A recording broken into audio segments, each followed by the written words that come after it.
loser of the week is Bill O'Reilly of Fox News, whose book called Killing Reagan is being eviscerated by real historians and by almost everyone who worked and knew Ronald Reagan. Viewers might want to see his response to my criticism on the segment we taped for his show tonight that is so unhinged as to be highly amusing. All right, ladies and gentlemen, I got to tell you, I needed to do a special segment on this because this was so unusual. Bill O'Reilly of Fox News Channel and, of course, columnist George Will, who also works for the Fox News Channel, went at it. This was from the 6 o'clock show on Fox on Friday. And then on O'Reilly's show, which airs at 8 o'clock Eastern, it had been pre-taped already, they went at it.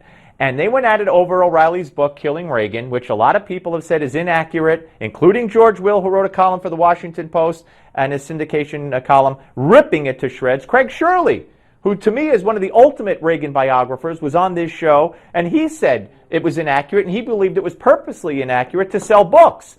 O'Reilly, needless to say, doesn't like that. They argued over, did a meeting take place or not take place, but you got to watch this. All right, page 245 in Killing Reagan is what your real beef is about. There's a meeting on March 2nd, 1987.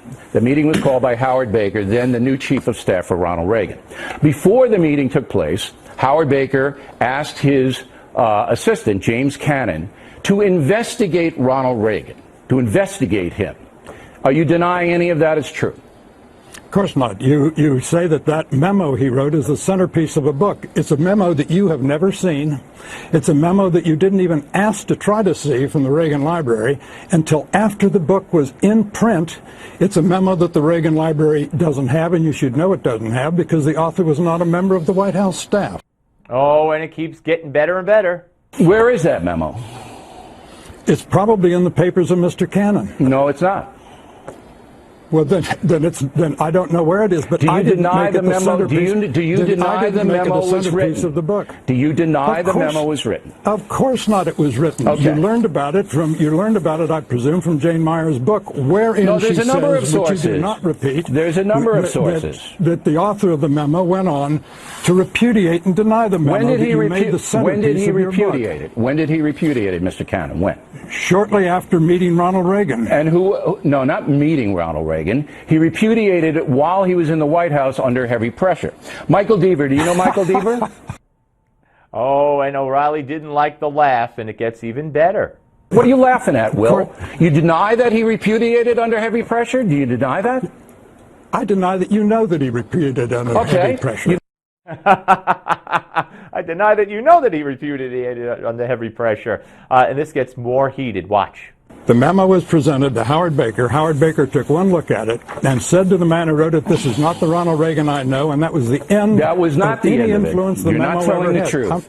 You are actively misleading the American people. You are lying. You're something of an expert on actively misleading people. You are lying.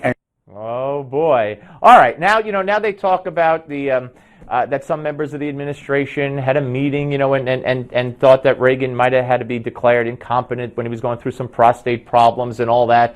But George Will disputes all this and says that anybody who might have thought that after they met with Reagan, they changed their mind. This is what it focuses on: a memo and a meeting, and back and forth, more. You who began this interview by saying I had a moral obligation to call you before writing about your book, wrote a book without feeling any obligation to talk to Ed Meese, George Shultz, Jim Baker, any of the other people who could have refuted the thesis. And why did I not talk to them? Because they would have refuted the flimsy thesis. Because they have skin in the game. We don't talk to people when we're writing our books. You mean they not? They have knowledge of the game. They have skin in the game, emotion in the game, spin in the game. We don't talk to anybody who was derogatory to the Reagans or anybody who was laudatory. We do our own investigation.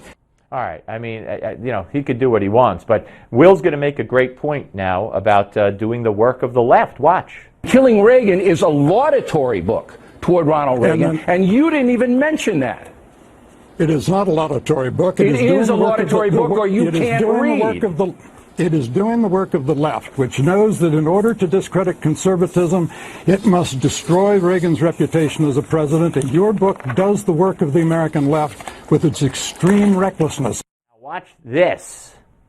All of what we write in Killing Reagan is true. You're a hack. You're in with the cabal of the Reagan loyalists who don't want the truth to be told. Killing Reagan is a laudatory book.